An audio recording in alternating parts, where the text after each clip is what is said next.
हाँ तो नमस्कार मेरे शीर्ष न्यूज़ स्वागत है आप सभी का आज एक नए वीडियो में। इस वीडियो में हम आप लोग को बताने वाले हैं क्लास 10th साइंस के चैप्टर नंबर फर्स्ट चैप्टर का नाम हो जाता है रासायनिक अभिक्रिया एवं समीकरण। अगर आप लोग केमिस्ट्री पढ़ते हैं तो केमिस्ट्री का भी पहला चैप्टर होता है जिसका नाम है रासायनिक अभिक्रिया एवं समीकरण। पिछले वीडियो में हम आप लोग को बता दिए हैं रासायनिक अभिक्रिया एवं समीकरण के इसके फुल थ्योरी को बता दिए हैं, यानी फुल एक्सप्लेनेशन को इस वीडियो में समझा दिए हैं। अगर आप लोग इस वीडियो को नहीं देखे हैं तो ज़रूर जाके देख लीजिए। उसके बाद हम यहाँ पर जो है आज की वीडियो में हम आप लोग को सब्जेक्टिव क्वेश्चन कराने वाले हैं। इस चैप्टर के जितने भी इंपॉर्टेंट सब्जेक्टिव क्वेश्चन हैं जो कि आपके बोर्ड एग्जाम में आने वाले हैं, सभी लगभग 35 यानी 30 प्लस सब्जेक्टिव क्वेश्चन को इस वीडियो में लिए हैं, जो कि आप लोग का पिछले साल पूछे गए क्वेश्चन को भी लिए हैं और आने वाले एग्जाम में जो क्वेश्चन बन सकते हैं उस सभी क्वेश्चन को भी इस वीडियो में लिए हैं। तो आप लोग इस चैनल पर पहली बार जुड़े हैं तो चैनल को सब्सक्राइब कर लीजिए और सबसे पहले वीडियो पाने के लिए ऑल पर दबा दीजिए। और आप लोग इस वीडियो को आप अपने सभी दोस्तों में ज़रूर शेयर कर दीजिए। वीडियो पसंद आ रहा है तो ज़रूर लाइक कर लीजिए। आज की वीडियो को चलिए हम आप लोग के बीच स्टार्ट करते हैं। आप लोग के बीच जो है केमिस्ट्री का फर्स्ट चैप्टर हो जाता है जिसका नाम है रासायनिक अभिक्रिया एवं समीकरण। इसके सब्जेक्टिव VBI सब्जेक्टिव क्वेश्चन को देखने वाले हैं। पहला ही क्वेश्चन आपके स्क्रीन पर है, देख लीजिए। बोला जा रहा है रासायनिक अभिक्रिया किसे कहते हैं, तो बताइए रासायनिक अभिक्रिया जो है किसे कहेंगे। तो आप लोग थ्योरी वाले वीडियो नहीं देखे होंगे तो ज़रूर देख लीजिए, उसमें जो है डिटेल में बताए हैं। यहाँ पर चलिए बताते हैं। जब कोई पदार्थ अकेले या किसी अन्य पदार्थ से जो है क्रिया करके यानी अभिक्रिया करके भिन्न गुण वाले नए पदार्थ का निर्माण करता है तब उसे हम रासायनिक अभिक्रिया कहते हैं। सिंपल भाषा में समझिए, जब जो है कोई अकेला पदार्थ यानी कोई एक पदार्थ जो है किसी अन्य पदार्थ यानी किसी अन्य पदार्थ से जो है अभिक्रिया यानी क्रिया करके, यानी जैसे यहाँ पर देख सकते हैं H2 प्लस Cl2 जो है ये दोनों जो है अभिक्रिया करके जो है कोई एक नया पदार्थ का निर्माण करता है 2HCl का निर्माण करता है, तो यही जो है हमारा रासायनिक अभिक्रिया कहलाता है। आप लोग समझ गए होंगे, पहला क्वेश्चन इंपॉर्टेंट है। चलिए हम दूसरा नंबर क्वेश्चन आप लोग को बताते हैं। रासायनिक समीकरण किसे कहते हैं, हमारा दूसरा क्वेश्चन हो जाता है। यहाँ पर देख सकते हैं हमारा दूसरा क्वेश्चन है रासायनिक समीकरण किसे कहते हैं। चलिए इसको बताते हैं। किसी रासायनिक अभिक्रिया को संकेत या सूत्र की सहायता से लिखने की क्रिया को हम रासायनिक समीकरण कहेंगे। रासायनिक समीकरण किसे कहेंगे, तो यानी किसी भी रासायनिक क्रिया को जो है अभिक्रिया को संकेत यानी संकेत और उसके सूत्र, संकेत का अर्थ हो जाता है सूत्र का अर्थ हो जाता है। जैसे हमारा ऑक्सीजन हो गया तो इसको हम सूत्र से लिखते हैं ना O2, हमारा हाइड्रोजन हो गया तो इसे हम H2 लिखते हैं, तो ये हो गया उसका क्या, तो ये हो गया उसका सूत्र। उसके बाद संकेत ये हो जाता है, भौतिक अवस्था में टोटल 3 संकेत होते हैं। एस को हम सॉलिड एस के नाम से लिखते हैं सॉलिड को, यहीं पर हमारा लिक्विड होता है जिसे हम एल के नाम से दर्शाते हैं, यहीं पर हमारा गैस होता है जिसे हम जी के नाम से दर्शाते हैं। एक और हमारा होता है जलीय विलयन जिसे हम AQ के दर्शाते हैं। तो ये हो गया हमारा क्या, ये हमारा संकेत हो गया। यहीं पर सूत्र की बात करें तो यहीं पर ऑक्सीजन का वो हो जाता है, हाइड्रोजन का H2 हो जाता है, जल का हो जाता है हमारा H2 है, तो ये हमारा संकेत हो गया। तो इन सभी की सहायता से जो है किसी रासायनिक अभिक्रिया को संकेत या सूत्र की सहायता से लिखेंगे तो इसी को हम रासायनिक समीकरण कहेंगे। चलिए हमारा थर्ड नंबर क्वेश्चन हो जाता है। हमारा थर्ड नंबर क्वेश्चन यहीं पर है, देख लीजिए। थर्ड नंबर क्वेश्चन बोला जा रहा है संतुलित रासायनिक समीकरण से आप क्या समझते हैं। यानी जो है रासायनिक समीकरण जो है टोटल 2 प्रकार के होते हैं। एक जो है संतुलित समीकरण होते हैं, दूसरा हमारा हो जाता है असंतुलित समीकरण जिसे हम कंकाली समीकरण के भी नाम से जानते हैं। तो संतुलित समीकरण किसे कहेंगे, तो जैसे हम देख लीजिए संतुलित रासायनिक समीकरण वह समीकरण है जिसमें समीकरण के दोनों और प्रत्येक तत्व की परमाणु संख्या बराबर होनी चाहिए। जैसे हमारा जो है यानी इस साइड वाले जो है हमारा क्या कहलाते हैं, तो इस साइड वाले जो है हमारा अभिकारक कहलाएंगे। इस साइड वाले जो हमारा तीर के निशान के इस साइड वाले जो है राइट साइड वाले हमारे कहलाएंगे उत्पाद और लेफ्ट साइड वाले जो है हमारा अभिकारक कहलाएंगे। तो दोनों साइड की जो है परमाणु संख्या बराबर होनी चाहिए। जैसे हमारा इस साइड 2 है तो इस साइड भी बराबर में भी दोनों यानी दोनों की परमाणु संख्या बराबर रहेगा, तो इसी को हम संतुलित रासायनिक समीकरण के नाम से जानते हैं। तो यहाँ पर जो कि लीजिए एग्जाम्पल है Mg प्लस 2HCl, तीर के निशान दिए हैं, उसके बाद MgCl प्लस H2। यहाँ पर देखेंगे तो यहाँ पर हमारा जो है Mg भी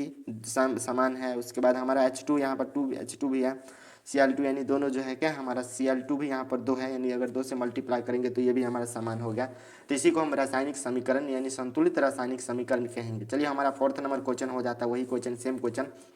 असंतुलित रासायनिक समीकरण किसे कहेंगे, यानी असंतुलित को ही बोला जाता है कंकाली के रासायनिक समीकरण किसे कहेंगे। तो सभी को पता होगा उसमें जो है दोनों की परमाणु संख्या समान होनी चाहिए संतुलित रासायनिक समीकरण में, लेकिन जो है असंतुलित रासायनिक समीकरण में है दोनों की परमाणु संख्या एक समान नहीं होगा, किसी साइड अलग होना चाहिए किसी साइड अलग।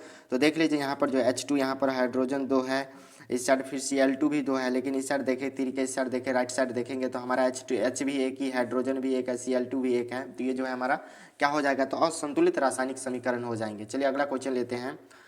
द्रव्यमान के संरक्षण के नियम को अब लिखना है। तो द्रव्यमान के जो है संरक्षण के नियम क्या हो जाएंगे, तो किसी भी रासायनिक अभिक्रिया में द्रव्यमान का ना हो तो निर्माण होता है और ना ही विनाश होता है। अर्थात किसी भी रासायनिक अभिक्रिया के उत्पाद तत्वों के कुल द्रव्यमान अभिकारक तत्वों के कुल द्रव्यमान के बराबर होते हैं। तो जो है हमारा द्रव्यमान के संरक्षण का नियम हो जाता है, किसी भी रासायनिक अभिक्रिया में जो है ना ही क्या होता है, द्रव्यमान का जो है निर्माण होता है, ना ही इसका क्या होगा, विनाश होगा। और रासायनिक अभिक्रिया के उत्पाद तत्वों के कुल द्रव्यमान अभिकारक तत्वों के जो है कुल द्रव्यमान के क्या होंगे, तो बराबर होंगे। तो यही जो हमारा द्रव्यमान के नियम हो जाते हैं।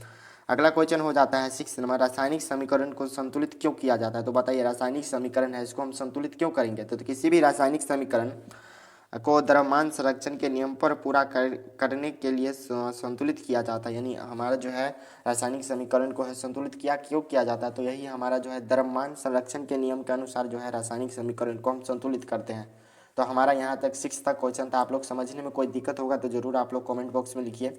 चलिए हमारा 7 नंबर क्वेश्चन हो जाता है। 7 नंबर क्वेश्चन बोला जाता है संयोजन, या इसी को हम संश्लेषण अभिक्रिया, यानी संयोजन अभिक्रिया क्या है, तो इसको समझिए। वैसा रासायनिक अभिक्रिया जिसमें 2 या 2 से अधिक पदार्थ मिलकर जो है एक नए पदार्थ का निर्माण करेगा, इसी को जो है हम संयोजन अभिक्रिया के नाम से जानते हैं। तो देखिए 2 या 2 से अधिक, यानी एक हो, या जैसे यहाँ पर देख सकते हैं C+O2, यानी ये 2 है, 2 या 2 से अधिक मिलकर एक नए पदार्थ का निर्माण करेगा। जैसे हमारा जो है कार्बन और ऑक्सीजन मिलकर हमारा कार्बन डाइऑक्साइड का निर्माण कर रहा है, तो ये जो है हमारा क्या हो जाएगा, तो रासायनिक में जो है हमारा संयोजन या संश्लेषण अभिक्रिया हो जाएंगे।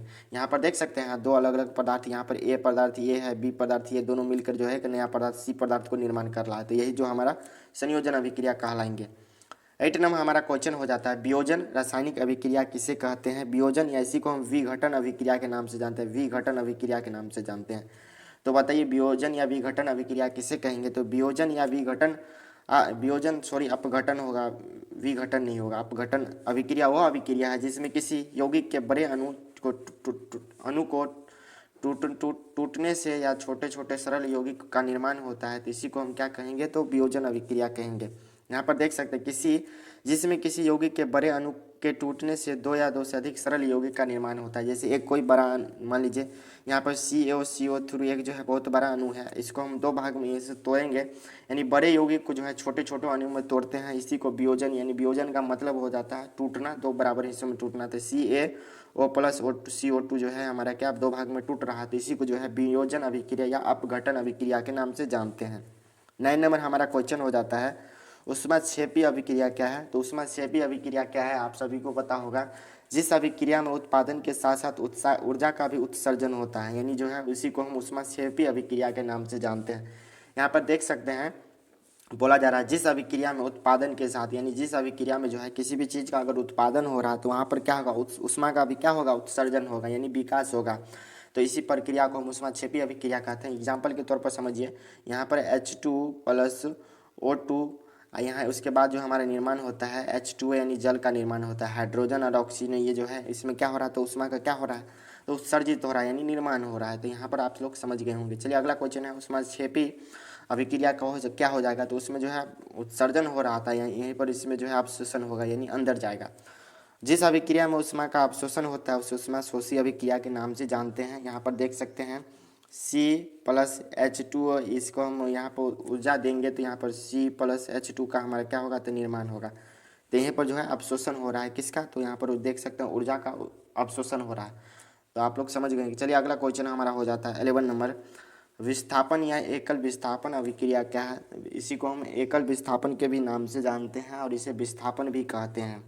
तो विस्थापन अभिक्रिया क्या हो जाएंगे, तो ऐसा रासायनिक अभिक्रिया जिसमें जो है अधिक क्रियाशील तत्व कम क्रियाशील वाले तत्व जो है उसके यौगिक को विस्थापित कर देता है, तो इसी को विस्थापन अभिक्रिया कहेंगे। सिंपल भाषा में समझिए, ऐसा रासायनिक अभिक्रिया जिसमें जो है बहुत अधिक क्रियाशील वाले तत्व जो है, यानी बहुत ज़्यादा, मान लीजिए बहुत ज़्यादा क्रियाशील वाले तत्व है, वो जो है कम क्रियाशील वाले तत्व को जो है अपना यौगिक को क्या कर देते हैं, विस्थापित कर देते हैं, उसके अंदर डाल देते हैं, तो इसी को जो है विस्थापन अभिक्रिया कहते हैं। एग्जाम्पल के तौर पर समझिए Fe+CuSO4, यहाँ पर जो है यह विस्थापित करेगा तो Fe जो है Fe जो है यह जो है SO4 यानी यह जो है कम क्रियाशील तत्व है, तो इसके साथ क्या कर लेगा, तो संयोग कर लेगा। फिर जो है हमारा यहाँ पर SO4 जो है ये SO4 जो है यह Cu के साथ अभिक्रिया कर लेगा, तो राइट आंसर यहाँ पर देख सकते हैं। यही हुआ हमारा विस्थापन अभिक्रिया। एक और एग्जाम्पल है, देख सकते हैं Cu प्लस 2AgNO3 और उसके बाद CuNO3 के होल स्क्वायर प्लस Ag जो है यह विस्थापन यानी एकल विस्थापन अभिक्रिया के उदाहरण हो जाएंगे। यहीं पर एकल विस्थापन अभिक्रिया समझ गए होंगे, तो चलिए अगला देखते हैं 12 नंबर। द्विविस्थापन अभिक्रिया क्या है, तो द्विविस्थापन अभिक्रिया दो यौगिक अपने आयनों का आदान प्रदान करते हैं और दो नए यौगिकों का निर्माण करते हैं, इसी को जो है द्विविस्थापन अभिक्रिया करेंगे।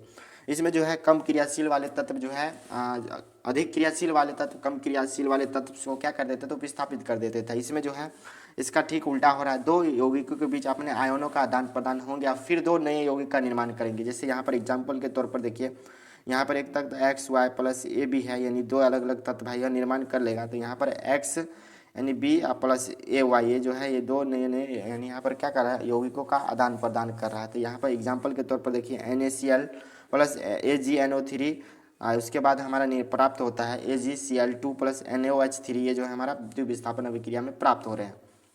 हमारा ये क्वेश्चन समाप्त हुआ। 30 नंबर क्वेश्चन देखते हैं। हमारा 30 नंबर क्वेश्चन हो जाता है उपचयन रासायनिक अभिक्रिया क्या है, तो उपचयन रासायनिक अभिक्रिया को चलिए समझते हैं।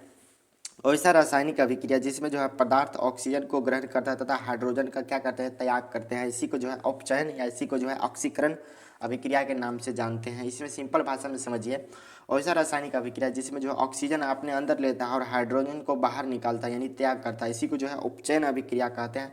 इसी का एक और नाम हो जाता है जिसे ऑक्सीकरण अभिक्रिया के नाम से इसे जानते हैं। तो आप लोग इसको समझ गए होंगे। जैसे देख लीजिए एग्जाम्पल में C+O2, इसमें जो है अगर करेगा निर्माण तो CO2 का निर्माण करेंगे। यहीं पर हमारा दूसरा हो जाता है एग्जाम्पल S+O2, यहाँ पर देख सकते हैं यहाँ पर क्या हो जा रहा है, ऑक्सीजन का ग्रहण कर रहा है, यहीं पर हाइड्रोजन का क्या किया जा रहा है, तो त्याग किया जा रहा है, तो SO2 प्राप्त होता है।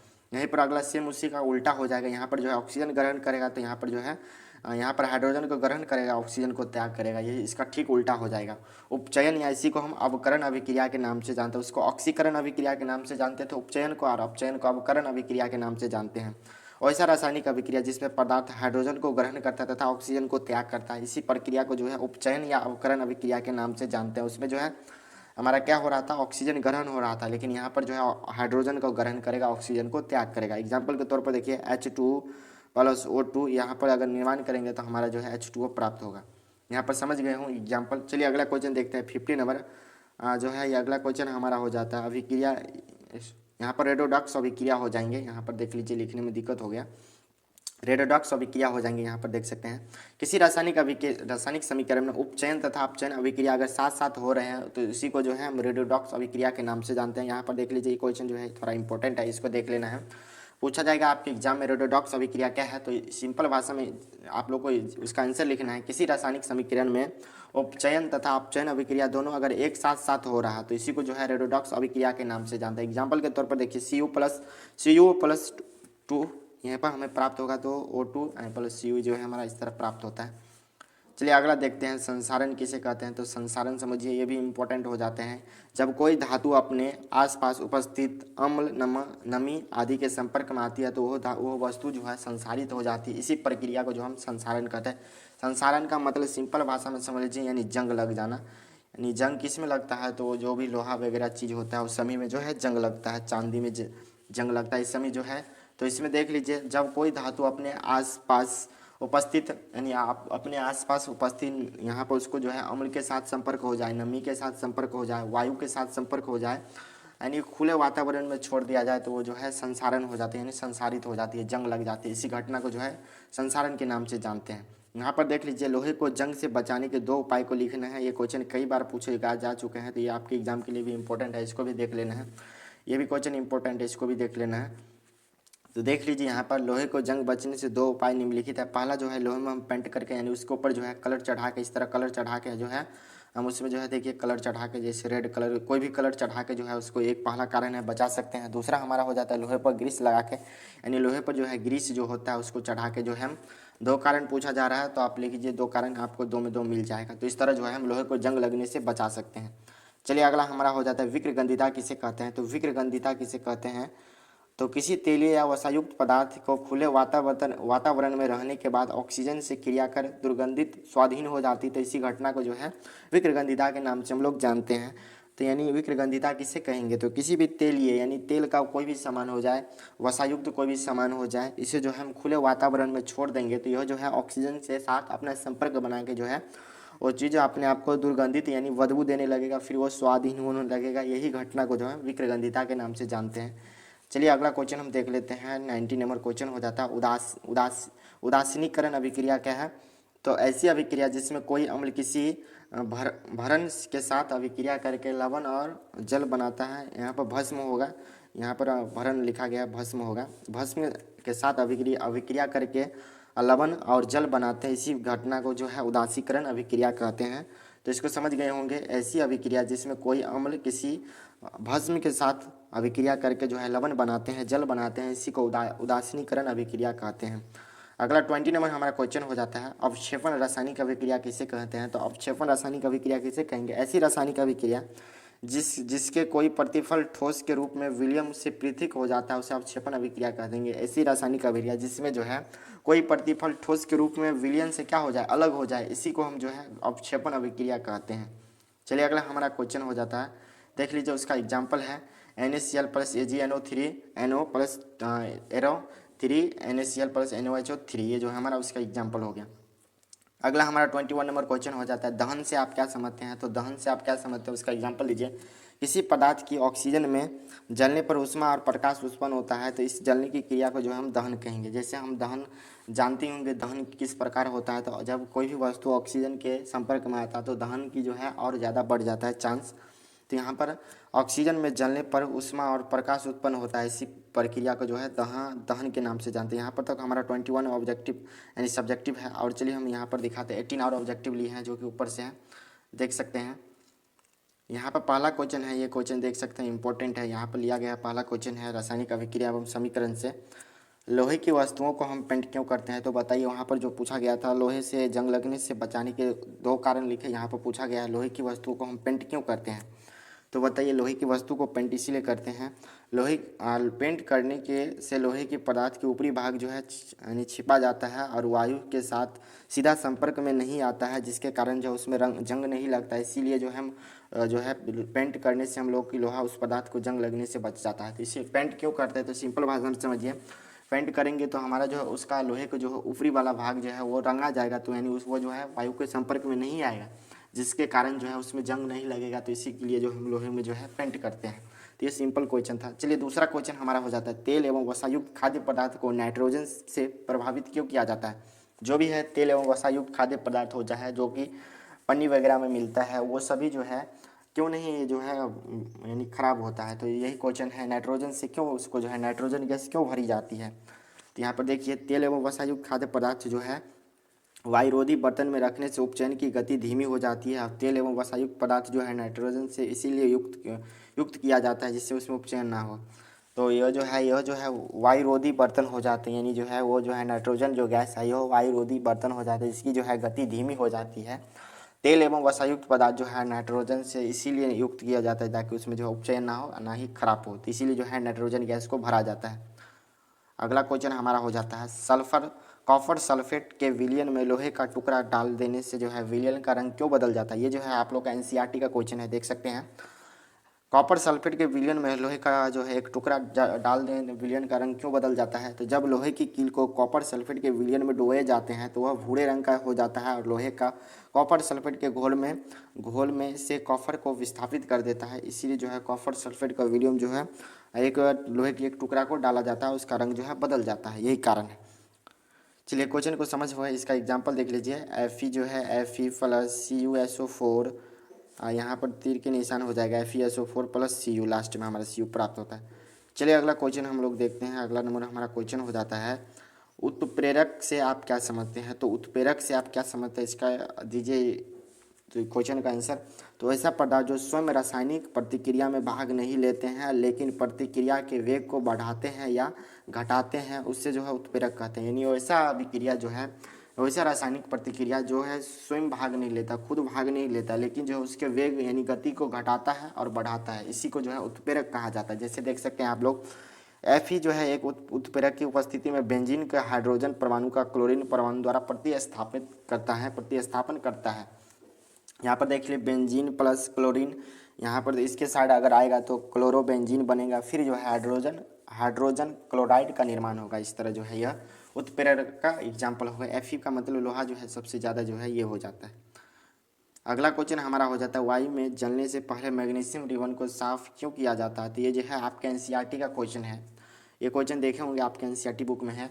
वायु में जलने से पहले जो है मैग्नीशियम रिबन को क्यों साफ किया जाता है। तो यदि मैग्नीशियम रिबन नमी आयु के संपर्क में रहता है तो उसमें जो है सफ़ेद रंग की मैग्नीशियम ऑक्साइड परत जम जाता है। यह परत मैग्नीशियम के जलने में अवरोध पैदा करती है, इसीलिए जो है मैग्नीशियम रिबन को जो है उसको क्या किया जाता है तो रेगमार से साफ किया जाता है। तो सिंपल क्वेश्चन है, मैग्नीशियम रिबन को जलाने के लिए उसको साफ क्यों करेगा। तो ये आप सभी को पता होगा, मैग्नीशियम रिबन जो है वायु को संपर्क में आएगा तो वह जो है वो अपना रंग को जो है सफ़ेद रंग को जो है वो सफ़ेद रंग की एक मैग्नीशियम ऑक्साइड की उसमें जो है सफ़ेद यानी उजला टाइप की जो है मैग्नीशियम की उसकी परत उसके ऊपर चढ़ जाएगा। उसके बाद उसको जलाएगा तो जलने में अवरोध पैदा करेगा। तो इसीलिए जो है मैग्नीशियम को जलाने से पहले उसको जो है एक बार साफ कर दिया जाता है, रेगमार के द्वारा जो है साफ कर दिया जाता है। ये क्वेश्चन 5 को समझ गए होंगे। अगला क्वेश्चन हमारा हो जाता है 6 नंबर, प्रतिस्थापन अभिक्रिया क्या हो जाएंगे। तो हो रासायनिक अभिक्रिया जिसमें अधिक अभिक्रियाशील धातु अपने से कम क्रियाशील धातु को यौगिक को विस्थापित कर देता है। यही जो है हमारा विस्थापन अभिक्रिया, इसी को बोलते हैं विस्थापन अभिक्रिया, इसी को बोलते हैं एकल विस्थापन, हम इसी को बोलते हैं प्रतिस्थापन अभिक्रिया, इसी को बोलते हैं। तो आप लोगों को कन्फ्यूज नहीं होना है, एक का 3 नाम है, देख सकते हैं। चलिए अगला हमारा हो जाता है वियोजन अभिक्रिया से क्या समझते हैं। आप लोग समझे होंगे ऊपर में जो है वियोजन अभिक्रिया को समझाएं हम। ऐसे अभिक्रिया जो है बड़े यौगिक टूट कर दो अलग अलग छोटे यौगिक में जो है टूट जाता है, इसी को जो है वियोजन अभिक्रिया अपघटन अभिक्रिया के नाम से जानते हैं। इसका राइट आंसर आप लोग समझ गए होंगे।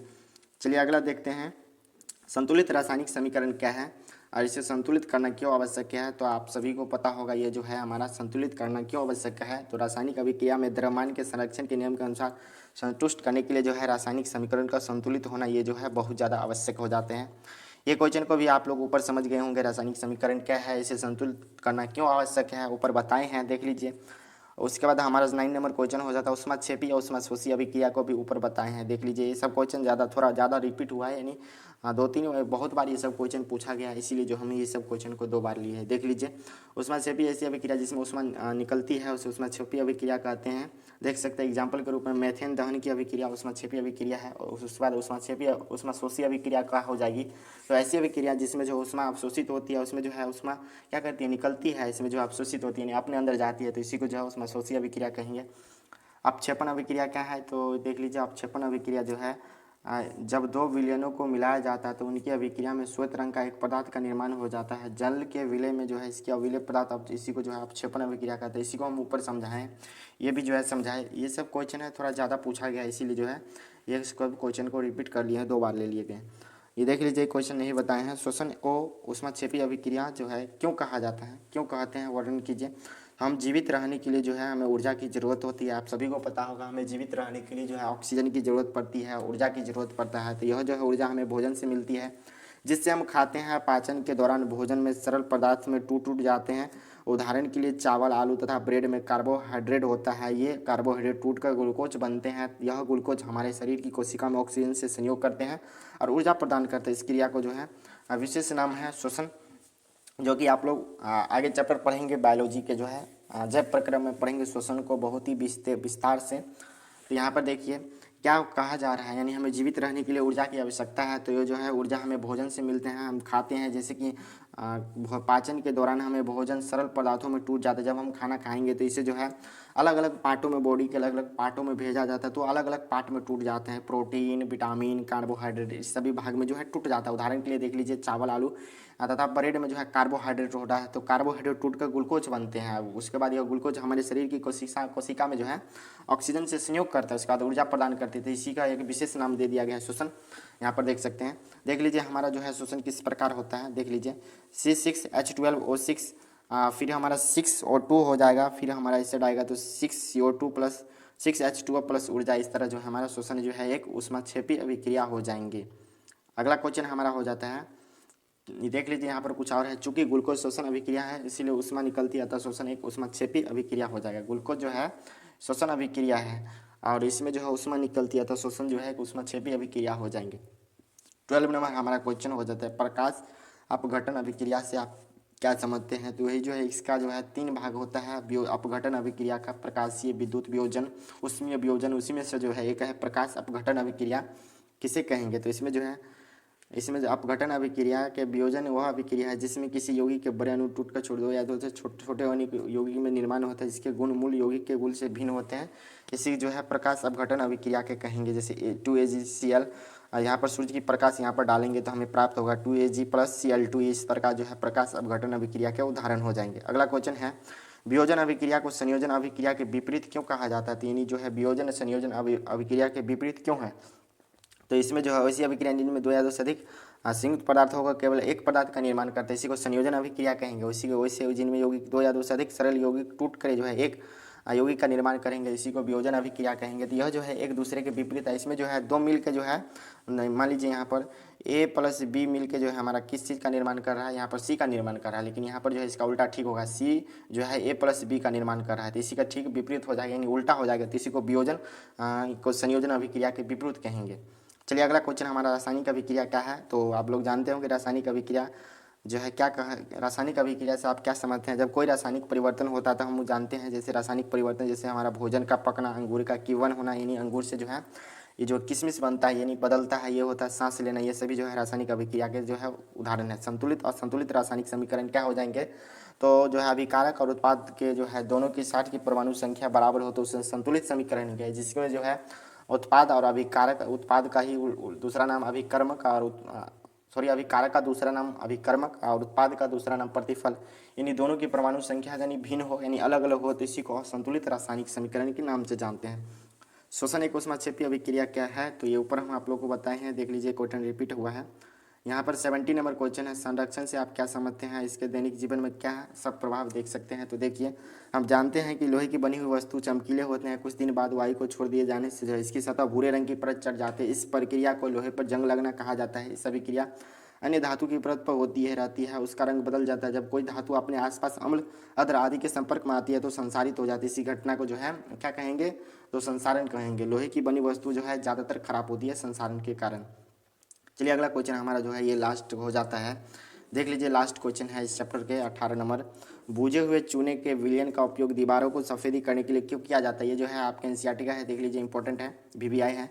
कैल्शियम हाइड्रोक्साइड वायु की उपस्थिति में कार्बन डाइऑक्साइड के साथ धीमी गति से अभिक्रिया करके दीवारों पर कैल्शियम कार्बोनेट की एक परत बना देती है। सफ़ेदी करने में 2 या 3 दिन के बाद कैल्शियम कार्बोनेट का निर्माण होता है। इसमें जो है दीवार का चमक आ जाता है। यही कारण है कि बुझे हुए चूना का विलयन उपयोग दीवार को सफ़ेदी करने के लिए किया जाता है। तो आप लोग इसको समझ गए होंगे, जो है बुझे हुए चूना का जो है विलयन का उपयोग जो है दीवार को सफ़ेदी करने के लिए क्यों करते हैं? तो कैल्शियम हाइड्रोक्साइड वायु की उपस्थिति में कार्बन डाइऑक्साइड के साथ सीधे जो है धीमी गति में जो है अभिक्रिया करती हैं और दीवारों पर कैल्शियम कार्बोनेट के जो है यानी जो है कैल्शियम हाइड्रोक्साइड जो है वायु की उपस्थिति में कार्बन डाइऑक्साइड यानी CO2 के साथ जो है धीमी गति में अभिक्रिया करते हैं और इसके बाद जो है दीवारों पर कैल्शियम कार्बोनेट की जो है एक परत चढ़ जाती है। सफ़ेदी करने के 2 या 3 दिन के बाद जो है कार्बोनेट का जो है कैल्शियम कार्बोनेट का हमारे पास निर्माण हो जाता है। इसी दौरान जो है इस दीवार पर जो है थोड़ा बहुत चमक आ जाता है। इसी को जो है यही कारण है कि वो जो है चूना का जो है उपयोग हम दीवारों को सफ़ेदी करने के लिए करते हैं। तो इसमें देख लीजिए लगभग 4-5 जो है क्वेश्चन रिपीट है। वैसे तो यहाँ पर 39 हो रहा है, लेकिन हम यहाँ पर 35 ही लिए हैं। लगभग 35 प्लस जो है क्वेश्चन सब्जेक्टिव करवाए हैं, जो कि आपके एग्जाम के लिए बहुत ज़्यादा इंपॉर्टेंट था। तो आप लोग को यह वीडियो जो है आप लोग को बहुत अच्छे तरीके से ज़रूर समझ में आया होगा। आप लोग यह वीडियो को देख लिए हैं तो ज़रूर आप लोग इस वीडियो को अपने सभी दोस्तों में ज़रूर शेयर कर दीजिए। वीडियो पसंद आया तो ज़रूर लाइक कर लीजिए। इस चैनल पर आप पहली बार जुड़ रहे हैं तो चैनल को सब्सक्राइब कर लीजिए और सबसे पहले वीडियो पाने के लिए बेल आइकन यानी ऑल पर दबा दीजिए, ताकि इस चैनल पर जब भी वीडियो अपलोड हो तो सबसे पहले आप तक पहुँच पाए। तो आप लोग इसका फ्री में नोट्स लेना चाहते हैं तो आप टेलीग्राम पर क्या करना है, जुड़ जाना है। वहाँ पर आप लोग को यहाँ पर मिल जाएगा। यहाँ पर सबसे पहले हम यहाँ पर आप लोग को थ्योरी करवा दिए हैं और दूसरा नंबर हम करवाए हैं आप लोग का सब्जेक्टिव करवा दिए हैं और तीसरी वीडियो आप लोग का आएगा एक जो है ऑब्जेक्टिव आएगा, जो कि लगभग बहुत ज़्यादा ऑब्जेक्टिव रहेंगे। जो भी पिछले पूछे हुए ईयर का है ऑब्जेक्टिव वो सभी भी रहेंगे, इंक्लूड सभी को कर देंगे। उसके बाद उसका भी आएगा। तो ये जो है एक चैप्टर को लगभग 3 वीडियो में समाप्त किया जा रहा है। अगर इस तीनों वीडियो को बहुत ही अच्छे तरीके से कर लेंगे तो हमें नहीं लगता आपके एग्जाम में जो है एक भी क्वेश्चन छूटेगा। तो चलिए आप लोग से मिलते हैं नेक्स्ट वीडियो में। तक आप लोग अगर पिछले वीडियो को नहीं देखे हैं तो ज़रूर देख लीजिए। आप लोग से मिलते हैं नेक्स्ट वीडियो में, तब तक आप लोग पढ़ाई कीजिए। यहाँ